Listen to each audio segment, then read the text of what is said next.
Hi, ಇವತ್ತು ಇನ್ನೊಂದು ಹೊಸ ರೆಸಿಪಿನ ನಿಮಗೆ ನಾನು ತೋರಿಸ್ತಾ ಇದ್ದೀನಿ. ಸೊ ಹೊಸ ರೆಸಿಪಿ ಏನಿಲ್ಲ, ರೆಸಿಪಿ ತುಂಬ ಹಳೆಯದೆ, ಬಟ್ ಅದನ್ನು ಸಾಂಪ್ರದಾಯಿಕ ಶೈಲಿಯಲ್ಲಿ ನಾವು ಹೇಗೆ ಮಾಡಬೇಕು, ಹೇಗೆ ಈಸಿಯಾಗಿ ಮಾಡಬೇಕು ಅಂತ ನಿಮಗೆ ಇವತ್ತು ನಾನು ತೋರಿಸ್ತಾ ಇದ್ದೀನಿ. ನೋಡಿ, ಈ ಥರ ದಪ್ಪದೊಂದು ಕಡಾಯಿನ ನೀವು ತೊಗೊಬೇಕು. ಹಾಗೆ ಇಲ್ಲಿ ಮಧುಸೂದನ್ ಅವರ ಗೀಯನ್ನು ನಾನು ಇವತ್ತು ಯೂಸ್ ಮಾಡಿ ಈ ರೆಸಿಪಿನ ಮಾಡ್ತಾಯಿದ್ದೀನಿ. ಸೊ ಈ ತುಪ್ಪ ತುಂಬ ಚೆನ್ನಾಗಿದೆ. ಇಲ್ಲಿ ನೋಡಿ, 1/4 ಕಪ್ಪಷ್ಟು ತುಪ್ಪನ ನಾನು ಯೂಸ್ ಮಾಡ್ತಾಯಿದ್ದೀನಿ. ನಾನ್ ಸ್ಟಿಕ್ ಬಾಣಲಿ ಏನಾದ್ರು ಇಟ್ಕೊಂಡ್ರೆ ಅದರಲ್ಲಿ ನಿಮ್ಗೆ ಅಷ್ಟು ಚೆನ್ನಾಗಿ ಬರೋಲ್ಲ. ಈ ಥರ ದಪ್ಪದಿರಬೇಕು ಅದು ಬಾಣಲಿ, ಓಕೆ, ಚೆನ್ನಾಗಿ ಕಾಯಬೇಕು. ಸೊ ಆ ಥರದ್ದಿದ್ರೇ ನಿಮಗಿಲ್ಲಿ ಈ ಬೇಸನ್ ಲಾಡು ಅನ್ನೋದು ತುಂಬ ಚೆನ್ನಾಗಿ ಬರುತ್ತೆ.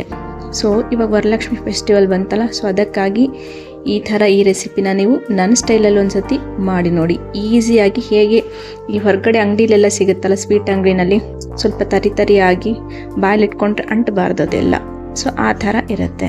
ಸೊ ಇಲ್ಲಿ 1/4 ಕಪ್ಪಷ್ಟು ತುಪ್ಪನ ತೊಗೊಂಡಿದ್ದೀನಿ. ಅದೇ ಥರ 1 ಕಪ್ಪಷ್ಟು ಬೇಸನ್ ಹಿಟ್ಟನ್ನು ತೊಗೊಂಡಿದ್ದೀನಿ. ಓಕೆ, ಈ ಹಿಟ್ಟನ್ನು ನೀವು ಜರಡೆ ಇಟ್ಕೊಬೇಕು. ಜರಡೆ ಇಟ್ಕೊಂಡು ಆಮೇಲೆ ಈ ಥರ ಅಂದರೆ ತುಂಬ ಲೋ ಫ್ಲೇಮಲ್ಲಿ ನೀವು ಇದನ್ನು ಮಿಕ್ಸ್ ಮಾಡ್ತಾ ಬರಬೇಕು. ಓಕೆ, ಇವಾಗ ನಿಮ್ಗೆ ಅನಿಸ್ಬೋದು ಇದು ತುಂಬ ಗಟ್ಟಿ ಆಗ್ತಿದೆಯಲ್ಲ, ಇನ್ನೊಂದು ಸ್ವಲ್ಪ ತುಪ್ಪ ಹಾಕೊಬೇಕಾ ಅಂಥೇಳಿ. ಎಕ್ಸ್ಟ್ರಾ ಹಬ್ಬ ಅಂದರೆ 1 ಸ್ಪೂನ್ ಎಕ್ಸ್ಟ್ರಾ ತುಪ್ಪನ ನೀವು ಹಾಕ್ಕೊಳ್ಳಿ. ಅದ್ರ ಮೇಲೆ ಏನು ಎಕ್ಸ್ಟ್ರಾ ತುಪ್ಪನ ಹಾಕೊಬೇಡಿ, ಇಲ್ಲಾಂದರೆ ಆಮೇಲೆ ಅದನ್ನು ಲಡ್ಡು ಕಟ್ಟೋಕ್ಕೆ ಆಗಲ್ಲ. ಅದು ಕಾಯಿಸ್ತಾ ಈ ಥರ ನೋಡಿ ಹೀಗೆ ತೆಳ್ಳಗಾಗ್ತಾ ಬರುತ್ತೆ. ಓಕೆ, ಅದು ಕಲರ್ ಚೇಂಜ್ ಆಗಬೇಕು. ಅಲ್ಲಿವರೆಗೂ ನಾವು ಇದನ್ನು ತುಂಬ ಲೋ ಫ್ಲೇಮಲ್ಲಿ ಇಟ್ಕೊಂಡು ಈ ಥರ ಕೈ ಬಿಡ್ದಿರಂಗೆ, ಎಲ್ಲೂ ಕೂಡ ಅದು ಸೀದಬಾರ್ದು, ಹಾಗೆ ಅಂಟ್ಕೊಳಲ್ಲ. ಇದು ತುಪ್ಪ ಹಾಕಿರ್ತೀವಲ್ಲ, ಹಾಗಾಗಿ ಬಾಣಲಿಗೆ ಎಲ್ಲೂ ಅಂಟಲ್ಲ. ಈ ಥರ ಅದನ್ನು ಪದೇ ನಾವು ಹಿಂಗೆ ಮಿಕ್ಸ್ ಮಾಡ್ತಾನೇ ಬರಬೇಕು.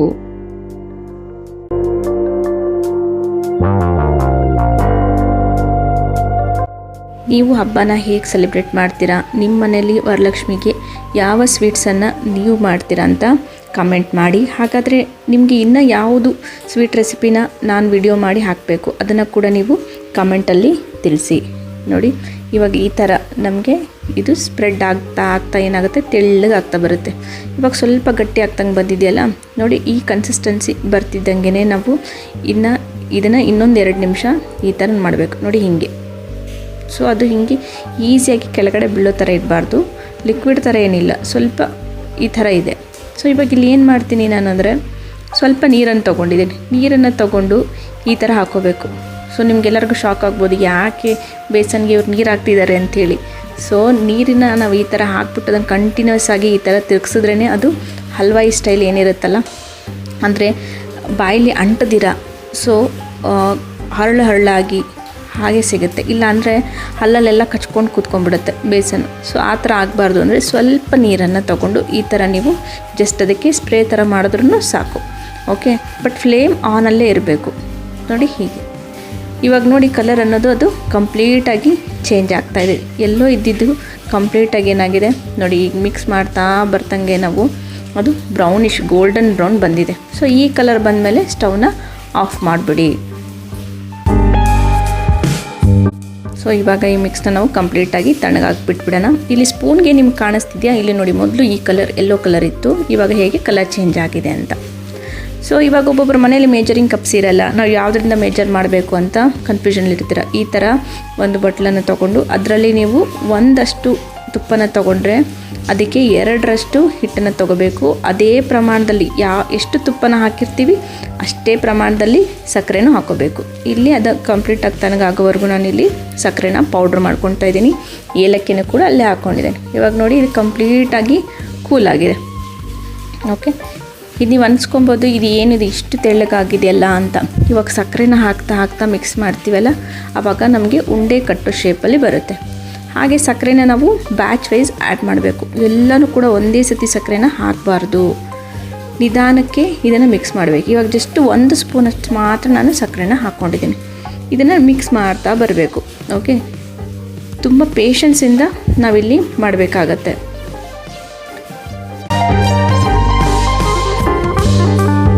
ನೋಡಿ, ರಿಮೈನಿಂಗ್ ಏನು ಉಳಿದಿರುತ್ತಲ್ಲ ಸಕ್ಕರೆ, ಅದನ್ನು ಎಲ್ಲ ಕೂಡ ಇವಾಗ ನಾನು ಆ್ಯಡ್ ಮಾಡ್ತಾಯಿದ್ದೀನಿ.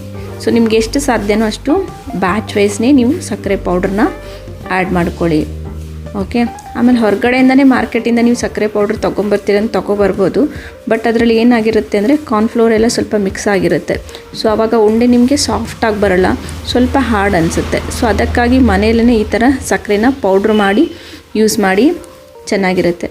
ಸೊ ಈಗ ನೋಡಿ ಕಂಟಿನ್ಯೂಸ್ ಆಗಿ ನಾವು ಇದನ್ನು ಹೀಗೆ ಮಿಕ್ಸ್ ಮಾಡ್ತಾ ಬರಬೇಕು. ಸೊ ನಿಮಗೆ ಸ್ಪೂನ್ ಬೇಡ ಅಂದರೆ ಕೈಯಲ್ಲಿ ಕೂಡ ನೀವು ಮಿಕ್ಸ್ ಮಾಡ್ಕೋಬೋದು. ಸ್ವಲ್ಪ ಪೇಷನ್ಸಿಂದ ನಾವು ಈ ಥರ ಮಿಕ್ಸ್ ಮಾಡ್ತಾ ಬರಬೇಕು. ನೋಡಿ ಎಲ್ಲೂ ಕೂಡ ಅಂಟಿಲ್ಲ. ಇವಾಗ ಕಂಪ್ಲೀಟಾಗಿ ಸಕ್ಕರೆ ಮತ್ತು ಈ ಮಿಶ್ರಣ ರೆಡಿಯಾಗಿದೆ. ಬಟ್ ಇಲ್ಲಿ ಏನಂದರೆ ನಾವು ಅದು ಕಂಪ್ಲೀಟಾಗಿ ಕೂಲ್ ಆದಮೇಲೆ ಸಕ್ಕರೆ ಹಾಕಬೇಕು. ಓಕೆ, ಇಲ್ಲಿ ನೋಡಿ ನಿಮಗೆ ಲಡ್ಡುನ ಮಾಡಿಬಿಟ್ಟು ತೋರಿಸ್ತೀನಿ. ಓಕೆ, ನೋಡೋಣ. ಈಗ ಇನ್ನೊಂದು ಸತಿ ಮಾಡಿ ತೋರಿಸ್ತೀನಿ ನೋಡಿ. ಇನ್ನೊಂದನ್ನು ಕೂಡ ಈ ಥರ ತೊಗೊಂಡು ಜಸ್ಟ್ ಏನಿಲ್ಲ, ಸಿಂಪಲಾಗಿ ಹಿಂಗೆ ಜಸ್ಟ್ ಇದು ಮಾಡಿದ್ರೂ ಸಾಕು, ಉಂಡೆ ಥರ ನಮಗೆ ಶೇಪಿಗೆ ಬಂದುಬಿಡುತ್ತೆ. ಈ ಥರ ಬೇಸನ್ ಉಂಡೆ ನೋಡಿ ಈಸಿಯಾಗಿ ಮನೇಲಿ ನಾವು ಮಾಡ್ಕೋಬೋದು. ಓಕೆ, ರೆಡಿ ಆಯಿತು. ಇಷ್ಟೇ ಸಿಂಪಲ್ ಪ್ರೊಸೆಸ್ಸು. ಬಟ್ ಏನಂದರೆ ಪೇಷನ್ಸ್ ಇದ್ದರೆ ಆರಾಮಾಗಿ ಮನೇಲಿ ನಾವು ಮಾಡ್ಕೋಬೋದು. ಸೊ ಈ ಥರ ನೀವು ವರಲಕ್ಷ್ಮಿ ಹಬ್ಬಕ್ಕೆ ನೀವೇ ಮನೇಲಿ ಮಾಡಿ ದೇವರಿಗೆ ನೈವೇದ್ಯ ಮಾಡಿ. ಹೋಪ್ ಈ ವಿಡಿಯೋ ನಿಮಗೆ ಇಷ್ಟ ಆಗಿದೆ ಅಂದ್ಕೊಳ್ತೀನಿ. ಲೈಕ್ ಮಾಡಿ, ಶೇರ್ ಮಾಡಿ. Thank you.